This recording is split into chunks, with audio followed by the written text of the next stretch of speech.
Bonsoir, mesdames, mesdemoiselles, messieurs, Nabilaï Kamara, depuis Bruxelles, chers compatriotes guinéens. Très bien. Chose promise, chose due. Je le disais ce matin dans mon direct matinal, vous vous rappelez. Alors, voilà, je me programmais effectivement pour ce soir sur le même thème, effectivement, thème relatif à ce scrutin, n'est-ce pas, voilà, scrutin du dimanche dernier en Guinée, n'est-ce pas? Alors, je vais en parler. Le thème, je parle de la réussite totale et historique du boycott, n'est-ce pas, laissant la junte militaire sans argumentation convaincante. Voilà, c'est en fait le thème que je vais analyser tout à l'heure, chers compatriotes guinéens. Très bien, alors nous sommes vendredi 5 juin 2026, chers compatriotes guinéens. Nabila Kamara, depuis Bruxelles. Très bien. Donc, j'ai le signal. Vous êtes là, chers compatriotes guinéens. Nous allons donc continuer. Donc, comme je le dis toujours, il faut toujours le dire dans chaque, en fait, direct. C'est le leitmotiv dans, en fait, tous mes directs. C'est-à-dire que, alors, nous ne nous fatiguons pas. Pourquoi? Parce que nous sommes sûrs d'arriver au bout du tunnel. N'est-ce pas? Nous jouons effectivement sur disons, la logique de raisonnement qui va gagner, qui va remporter. Ça se voit sur le terrain. Des échecs que la junte militaire accumule, vous voyez, c'est encourageant. Ce n'est pas étonnant. Sékou Touré est tombé. Alors, quand il dit Sékou Touré est tombé, il est parti, mais quand il est mort, sa politique est-elle restée? Après 26 ans, on a magnifié sa politique, la grande politique de Sékou Touré, le grand homme Sékou Touré. Mais quand il est mort, alors ses idées sont-elles restées? N'est-ce pas? Non. Pourquoi ces idées ne sont pas restées? Parce qu'elles étaient fausses.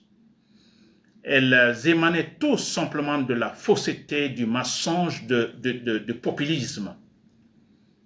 Sinon, la vérité, l'idée vraie, ça ne disparaît pas, ça reste. Et ça reste en vigueur. Parce qu'elle est convaincante, parce qu'elle est vraie, parce qu'elle est réelle. Et pourquoi, après tant de chansons sur Sékou Touré et son idéal politique, pourquoi cet idéal n'a pas pu en fait survivre après la mort de Sékou Touré? Alors posons-nous de bonnes questions. Et parce que l'idéal était mauvais. C'était plutôt du populisme, la démagogie. C'est très clair. Lansana Conté, la même chose, n'est-ce pas? Alpha Condé, la même chose. Alors nous sommes convaincus effectivement que ce moment viendra où la vérité va tout simplement triompher en Guinée. Mais je vous dis, c'est aussi une façon de mesurer la bonne santé de notre processus démocratique. Il faut connaître les bas, il faut connaître les hauts, c'est très important. Parce qu'après, quand on arrivera au bout du tunnel, on est en fait boosté, s'il vous plaît, boosté. On se dit, oui, on a passé des moments durs, on a passé des moments très difficiles. Et c'est ce qui est bon, chers compatriotes guinéens. Ça, c'est très important. Et voyez, tous les pays démocratiques aujourd'hui, qui sont dans la stabilité politique et sociale, ces pays viennent de très loin. Je pense seulement en Afrique. Pour les cas des Occidentaux, là, on n'en parle même pas. Parce qu'on pense que, beaucoup pensent que les Occidentaux aujourd'hui, quand on voit l'Occident aujourd'hui, on pense que ces gens-là, ils n'ont pas connu de souffrance. Tout a été facile pour eux. Les morts que les Occidentaux ont connus, on ne peut pas arriver à leur cheville. Les morts, les désastres, les tueries. Ils ont connu beaucoup de choses, des milliers, parlons des millions de morts, avant de se retrouver là aujourd'hui. Alors nous voyons la finalité, on se dit, bon écoutez, ces gens-là, ils sont... Non, ils ont aussi beaucoup souffert. Alors je ne dis pas parce qu'ils ont souffert, nous allons passer par là. N'est-ce pas? Nous avons la chance aujourd'hui, il y a la technologie donc à notre disposition que nous pouvons mieux exploiter et pour ne pas souffrir comme donc certains l'ont été. Je parle des Occidentaux. Aujourd'hui, il est beaucoup plus facile de critiquer, n'est-ce pas, de se faire entendre, critiquer le pouvoir, n'est-ce pas, et faire sortir des éléments que sans la technologie qu'on ne pourrait pas savoir. Donc aujourd'hui, moi je me dis, on est mieux placé aujourd'hui pour pouvoir tout simplement en fait faire tomber un pouvoir. Ça se voit sur le terrain. N'est-ce pas? Donc nous continuons avec notre processus démocratique. Ça va marcher, s'il vous plaît, ça va marcher. La preuve ou les preuves, je vais maintenant dans ce direct. Très bien. Alors, il y a eu ce scrutin, ce matin j'en parlais, il y a eu le scrutin, je ne veux pas retourner sur ce point, mais il y a eu ce scrutin qui a été totalement boycotté. Comme nous avons boycotté leur référendum pour la Constitution, nous avons boycotté leur élection présidentielle. Vous vous rappelez, ça a été bien boycotté. Et maintenant, les élections donc, législatives, ces élections locales, alors aussi, ça a été bien boycotté, s'il vous plaît. Et ça a été une réussite totale et même historique. Je dis bien historique, s'il vous plaît. Jamais recensé en Guinée. Très bien. Alors, je vais parler de Dansa Kourouma. Dansa Kourouma, vous vous rappelez ce grand malhonnête. Alors, quand je dis malhonnête, je n'insulte pas, n'est-ce pas? Alors, si vous pensez que c'est de l'injure, bon voilà, tant pis, mais malhonnête qui n'est pas honnête. Un homme qui n'est pas honnête. Malhonnête, il est malhonnête. Dansa Kourouma est un grand malhonnête. La Guinée est en retard à cause des individus pareils, Dansa Kourouma. Alors, j'ai écouté tout de suite Dansa Kourouma après ce scrutin, leur scrutin. Alors, Dansa Kourouma parle, disons, c'est une façon de magnifier la Guinée. Je ne sais pas, ce qu'on peut dire, c'est une première qu'un pays africain puisse organiser 3 scrutins le même jour, Dansa Kourouma. N'est-ce pas? 3 scrutins le même jour, dans le calme et la tranquillité.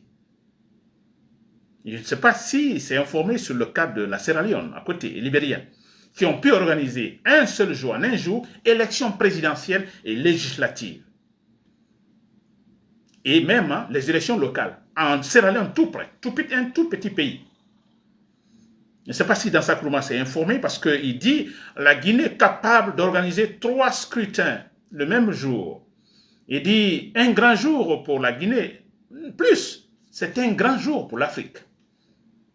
N'est-ce pas? Il dit en ces termes, hein, ce sont ces termes, c'est un moment pour magnifier la démocratie. Et la Guinée le démontre. C'est Dansa Kourouma qui parle. Mais, s'il vous plaît, vous voyez des individus pareils. C'est-à-dire, quand Dansa Kourouma, il n'est pas le seul, tous qui sont là, c'est populiste quand ils prennent le pouvoir et quand ils donnent des discours pareils, parce que tout de suite, pour un intellectuel, quelqu'un qui sait raisonner, quelqu'un qui sait analyser rationnellement, vous comprenez un discours, alors, mais là, il décèle tout de suite le mensonge. Mais qu'est-ce qu'il va déceler autre? Il dit, oui, les gens là sont capables de donner de tels discours parce qu'il y a l'impression qu'ils sont face à eux. Ce n'est pas l'impression, c'est cela. Ils se disent, les Guinéens sont des analphabètes. Il y a au moins plus de 70% d'analphabètes. Alors, ça dit, quand ils tiennent des discours, alors, ça dit, le monsieur est devant son pupitre, il s'adresse à ces gens qui ne comprennent rien, qui ne savent ni lire, ni écrire, alors qu'ils ne savent pas analyser rationnellement les informations. C'est comme ça, quand ces gens-là prennent le micro pour, en fait, donner un discours. Parce qu'ils se disent, ce sont des analphabètes, ils ne comprennent rien, ils ne vont rien analyser. Dansa Kourouma est capable de dire, ce que la Guinée vient de faire, en fait, c'est un grand jour pour l'Afrique. Un grand jour pour l'Afrique, s'il vous plaît. Et quel scrutin ont-ils organisé? Quel scrutin? La participation, on n'en parle pas, rien, absolument rien, mal organisé. Les gens ne sont pas allés voter et ceux qui sont allés voter aussi, leurs voix, en fait, leurs voix n'ont pas été retenues ou être là où ça devrait être. Le peu de gens qui sont allés voter, s'il vous plaît. Vous voyez des images, notamment en Haute-Guinée, où ça proteste parce qu'ils se disent, nous sommes allés voter, mais écoutez, nous ne comprenons pas le chemin emprunté par nos voix que nous avons laissé dans les urnes. Et ça crie actuellement quelque part en Haute-Guinée. Et c'était partout comme ça. Donc partout leur fameux bureau de vote. Et Dansa Kourouma est capable de dire un grand jour pour l'Afrique, moment de magnifier la démocratie. S'il vous plaît. Mais vous voyez des démagogues, des menteurs comme ça, s'il vous plaît. J'espère que les chers patrons de l'armée m'écoutent. Vous m'écoutez, vous avez de la chance, ces soldats rationnels qui vont prendre le pouvoir en Guinée, franchement. Parce que tout est clair. On sait qui est faux, qui n'est pas faux. On sait des gens qui sont des ennemis de la Guinée, on sait qui est ennemi ou qui ne l'est pas. Nous le voyons tous. On disait la même chose au temps de Alpha Condé. Je le disais, c'était face à cet homme que j'ai connu à l'université, Bantamasso. Bantamasso, vous connaissez ce ministre au temps de Alpha Condé. Je disais la même chose. Vous avez entendu, vous avez entendu qu'on appelle Bantamasso au temps de Alpha Condé quand il prenait la parole. Mais c'était extraordinaire. C'est comme si, alors lui, il est là définitivement ministre. Donc il ne va jamais quitter. Mais où est-il aujourd'hui, Bantamasso? Si vous m'écoutez, Bantamasso. Des menteurs absolument. Dans Bantamasso, si vous m'écoutez, vous n'êtes plus là. Vous ne pouvez même pas rentrer en Guinée. N'est-ce pas? Alors, tout ce que vous disiez, c'était quoi? Du mensonge. Absolument rien. Ce n'était pas de la réalité. Et voilà pourquoi, aujourd'hui, vous fuyez, vous quittez la Guinée. N'est-ce pas? Dansa Kourouma fait la même chose. Dansa Kourouma, nous vous attendons. Mamadou Doumbouya va tomber, nous vous attendons. Et en ce moment, vous allez entendre, d'ailleurs, ils ne seront pas capables de rester en Guinée, faire face à la justice. C'est très clair. Allez-vous défendre le mensonge? Qui peut défendre le mensonge? N'est-ce pas? C'est difficile, vous perdez toujours. Très bien. Alors, je répète encore ce dans sa Kourouma, des gens très dangereux, vous avez vu au temps d'Alpha Condé, il a soutenu Alpha Condé, il a soutenu même son 3e mandat. Mamadou Doumbouya vient, Mamadou Doumbouya impopulaire, le plus impopulaire que la Guinée ait connu, en fait, parlant de ceux-là qui, en fait, confisquent les appareils de l'État. Alors, vous voyez, il est en train de tout des fleurs sur Mamadou Doumbouya, sur son régime. Le régime le plus imparfait, le plus discutable que la Guinée ait jamais connu, je vous assure. Ça, c'est dans sa Kourouma. Très bien. Alors, j'ai toujours parlant de ce boycott, n'est-ce pas? On a demandé qu'il y ait du boycott. Franchement, je dis, moi, parfois, je me dis, même si on ne le disait pas, n'est-ce pas? Alors, les Guinéens, on a tout compris, on a compris de ce pouvoir qui ne peut absolument rien faire, qui a commencé par le grand mensonge, le parjure, n'est-ce pas? Alors, mais c'est très clair, tout est échec. On a compris finalement que c'est un pouvoir entre amis, un pouvoir groupe, entre groupes, pouvoir même familial ou même ethnocentriste. Ça ne se discute pas, chers compatriotes guinéens. Et très bien. Alors, comme on a parlé de boycott, et ça a été boycotté, effectif, ça c'est vrai, n'est-ce pas? Mais il y a l'argumentation finalement de la junte militaire. Moi, j'ai dit que le boycott était tel, ça a été une réussite totale, historique, c'est vrai, et que laissant la junte militaire sans argumentation convaincante. Je vous l'ai dit. Alors, sans argumentation convaincante, je ne dis pas qu'ils n'ont pas eu d'argumentation. Oui, je vais le dire tout à l'heure, ils ont eu des argumentations, mais des argumentations qui ne tiennent pas. Loin de nous convaincre. N'est-ce pas? Très bien. Alors, j'ai lu en fait un détail du discours de la junte militaire. Alors, il faut argumenter, les gens ne sont pas allés voter. Alors, pourquoi les gens ne sont pas allés voter? Alors, la junte militaire a donc un discours, une argumentation. Alors, l'une de ces argumentations, qui n'est pas convaincante, mais je vais lire et je vais détailler.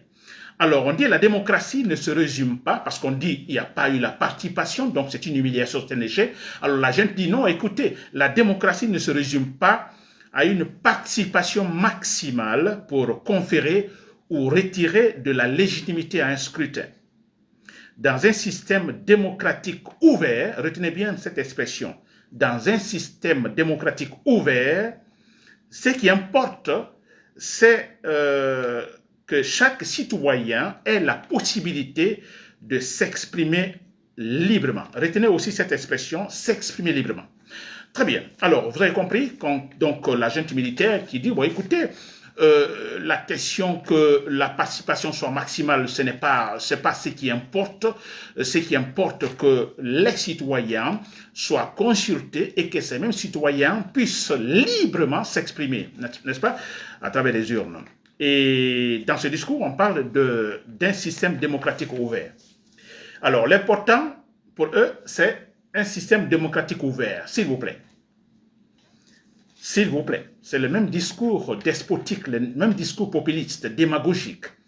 Le même discours s'adressant à des analphabètes. Parce qu'il se dit, en Guinée, il y a plus de 70% d'analphabètes. Parce que là, c'est très facile à comprendre. N'est-ce pas? Mais comme ils se disent en Guinée, il n'y a que des analphabètes, ils se permettent des discours pareils. N'est-ce pas? Alors, il parle de système démocratique, en fait, ouvert. Ça, c'est ce qui est important. Donc, en Guinée, il y a un système démocratique ouvert. Peut-on parler d'une démocratie ouverte en Guinée ou d'un système démocratique ouvert en Guinée? N'est-ce pas? C'est-à-dire, moi, je dirais un système inclusif. C'est vrai cela? C'est dans la conclusion ou dans l'argumentation de la junte militaire, après le scrutin. On parle de système démocratique ouvert, ce qui est important, le reste non. C'est vrai que c'est ouvert, et il y a l'autre expression, l'essentiel que les citoyens, chaque citoyen s'exprime librement. C'est vrai qu'en Guinée, les citoyens s'expriment librement, n'est-ce pas? C'est vrai cela?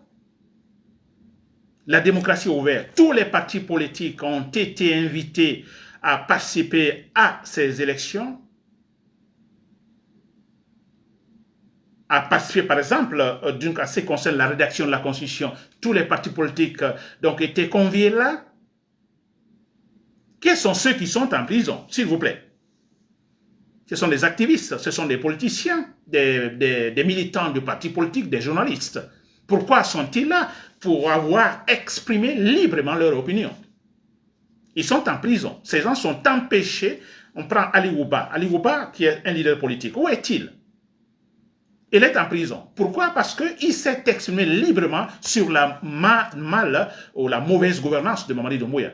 Il est en prison. Et on parle ici de ce qui est important, que les gens s'expriment librement. Ce n'est pas du mensonge, c'est du mensonge. C'est-à-dire, il faut avoir l'idée que, bon, écoutez, les gens qui m'écoutent sont des analphabètes pour pouvoir donner un tel discours, s'il vous plaît. Système démocratique ouvert. C'est vrai cela? Où sont les partis politiques? Où sont, donc, en fait, la garantie politique des institutions? L'état de droit, il y en a, l'état de droit, c'est vrai cela? Élection libre et transparente, c'est vrai cela? C'est une façon de nous insulter, ça encore une fois, chers compatriotes, ceux-là qui n'avaient pas compris. Parce que nous critiquons depuis toujours ceux qui n'avaient pas compris, qui pensaient que nous exagérons toujours, que nous sommes contre tous les régimes. C'est ce qu'ils disent. Mais écoutez, nous sommes contre tous les régimes, mais écoutez, c'est normal. Si ces régimes qui viennent violent la loi, violent la Constitution, mais écoutez, nous nous opposons à ces régimes. Que ce soit maintenant 10, 20 régimes successivement, nous le ferons du moment que le régime en question ne respecte rien comme valeur démocratique, morale.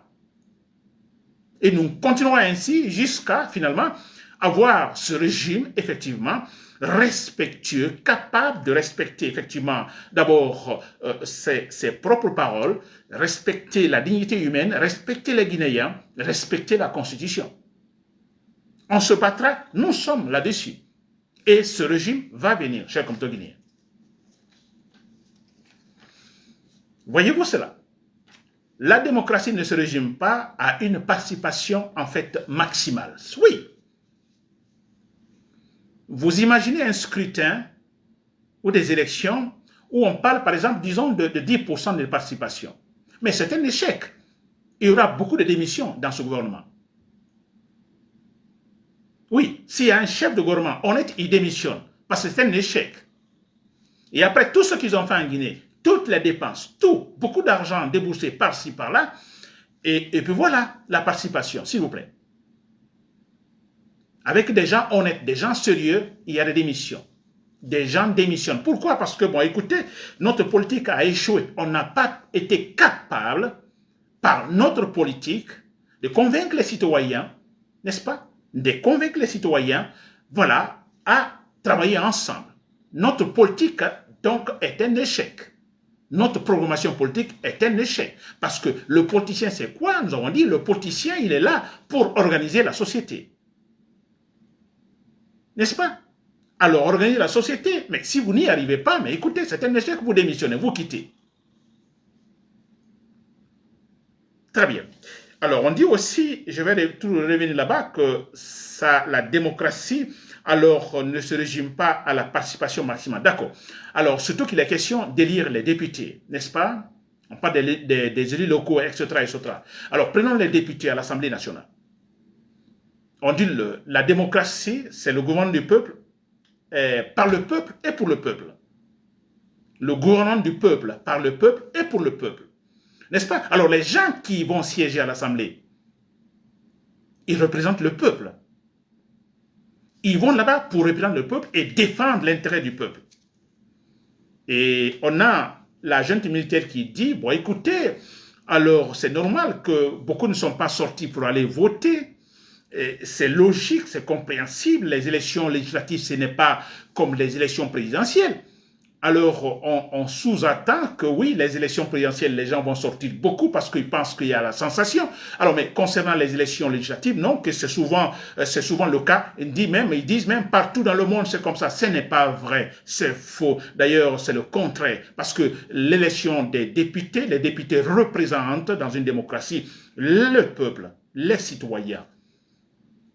Beaucoup votent, beaucoup sortent pour aller voter. D'ailleurs, on prend le cas de la Guinée. Autant de Lansana Conté. Je ne dis pas que les scrutins ont été réguliers. N'est-ce pas correct?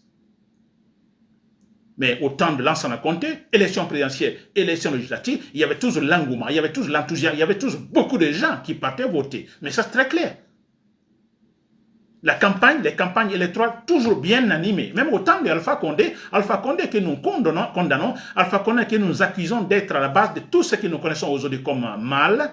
Mais en son temps, quand élection présidentielle, c'était bien animé, élection législative aussi très bien animée. Parce que c'est important, il est question d'élire les députés, il est question aussi d'élire les maires. Alors la junte militaire à l'argumentation, bon écoutez, beaucoup ne sont pas allés, parce que écoutez, les événements ne sont pas les mêmes. Élection présidentielle, ça attire beaucoup plus de gens, élection des députés, non. Mais quel mensonge, s'il vous plaît, quel mensonge, ces gens, ils sont capables de dire. Franchement, il faut répéter 1000 fois parce que, comme Alpha Condé le pensait, il se dit, alors j'ai face à moi des analphabètes. Donc je peux donner un discours de salade, ils ne comprendront absolument rien. Ils vont applaudir d'ailleurs. Parce qu'ils savent, ils ont affaire à une population rationnelle, n'est-ce pas? Je dirais même analytique. Je vous assure, il ne se serait pas même permis, comme Dansa Kourma le fait, et comme la junte militaire le fait, des discours à faire pleurer. Des discours qu'un enfant, je dis de collège, un enfant du collège, je dirais même du primaire. Vous allez en 6e année, un élève de 6e année sera très capable de comprendre le discours de Dansa Kourma. Ça veut dire du mensonge. C'est-à-dire, quand il dit par exemple, le scrutin en Guinée, ça a été franchement magnifique, le calme, la tranquillité, un grand jour pour l'Afrique. Un élève de 6e année se leverait, non, monsieur, vous exagérez. Mais c'est vrai.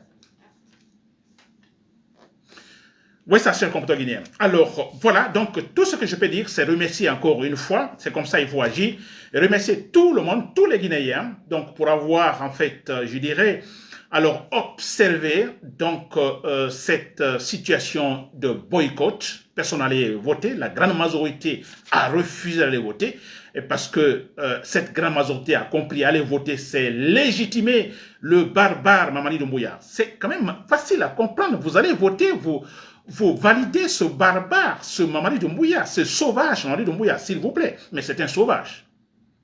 Quelqu'un qui, vous êtes à la tête d'un pays, vous ne respectez pas la loi. Vous êtes un sauvage. Votre place, c'est dans la jungle.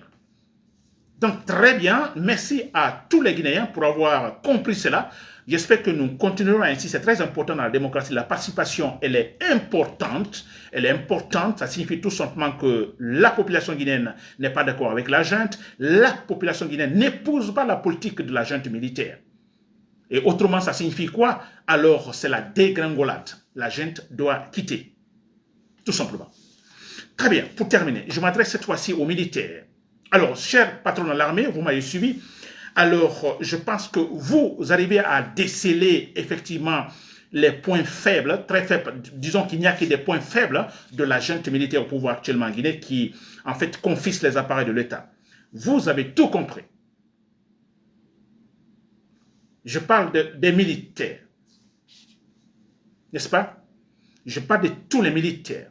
Et surtout rationnels. Et ceux qui ne le sont pas, ils le seront, n'est-ce pas? Donc, potentiellement, ça c'est clair. Et parce qu'on n'est pas tous donc sur la même longueur d'onde pour comprendre les événements ou disons prendre conscience sur un cas donné. Et certains le font rapidement, on dirait qu'ils sont beaucoup plus intelligents. D'autres, en fait, ça prend du temps. Alors, ceux qui ne sont pas rationnels aujourd'hui, nous pensons dans quelques mois, quelques années, alors ils le seront, c'est-à-dire rationnels. Ensemble, faire dégringoler Mamadi Doumbouya, parce que franchement, ça va faire pleurer. Il doit tomber, chers compatriotes, chers patriotes guinéens, chers militaires rationnels. Et je vais le dire à tout moment. Par quelle méthode faut-il passer pour le faire dégringoler? Il a compris, il s'est fait attourer par des militaires partout, n'est-ce pas? Il a compris, et là, ce n'est pas surprenant. Et on ne dira pas que cela est indéboulonnable. Non, on a beaucoup de présidents qui ont été entourés ainsi, entourés par des militaires, armés jusqu'aux dents, mais qui sont tombés après. N'est-ce pas? Voilà, chers patriotes dans l'armée, vous m'avez compris, vous pouvez le faire, comme je l'ai toujours dit, de façon sporadique. Il faut le dire, le répéter de façon sporadique. N'est-ce pas? Ça a un impact très positif, c'est rapide aussi. Ça a été le cas, par exemple, au Niger avec Bayré Maïnassara. Il faut le faire, il n'y a pas de pitié, il est question de la politique publique, on n'a pas de pitié, ici, ce n'est pas la famille. N'est-ce pas? Mandoumbouya est là où il est, c'est le niveau public, il n'y a pas de pitié, parce que la mauvaise politique, ça joue non seulement sur la génération actuelle, mais aussi et surtout sur la petite génération. C'est ce qui est inacceptable, chers compatriotes guinéens. Voilà, c'était Nabil et camarades depuis Bruxelles. Merci pour l'écoute, chers compatriotes guinéens. Bon week-end.